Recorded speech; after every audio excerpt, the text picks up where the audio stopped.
Daily current news में अभी की खबर है, पृथ्वी पर जीवन के विषय में नया विकासवादी कानून।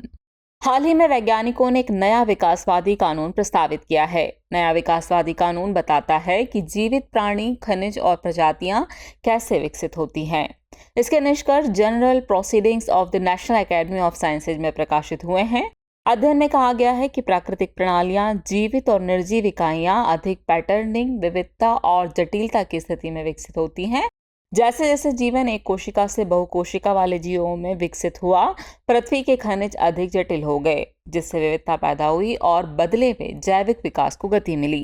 ये जैव विविधता खनिज विविधता की ओर ले जाती है और इसके विपरीत भी। शोधकर्ताओं ने बताया कि आगे चलकर दो प्रणालियों, जैविक और खनिज, ने जीवन बनाने के लिए परस्पर क्रिया की। शोधकर्ताओं ने प्रस्तावित किया कि विकास तब होता है जब एक नया विन्यास या परमाणुओं और अणुओं की एक नई व्यवस्था अच्छी तरह से काम करती है। डार्विन ने कार्य को मुख्य रूप से अस्तित्व के साथ परिभाषित किया था, लेकिन नया अध्ययन प्रकृति में होने वाले कम से कम 3 प्रकार के कार्यों पर प्रकाश डालता है। पहला है कार्य स्थिरता, जिसका अर्थ है कि परमाणु या अणुओं की स्थिर व्यवस्था से बनी प्रणालियां जीवित रहेंगी। दूसरा है ऊर्जा आपूर्ति, यानी ऊर्जा आपूर्ति के साथ गतिशील प्रणालियां शामिल है। और तीसरा है नवीनता, यह व्यवस्था का पता लगाने के लिए विकसित प्रणालियों की प्रवृत्ति है जो नए व्यवहार या विशेषताओं को जन्म दे सकती है।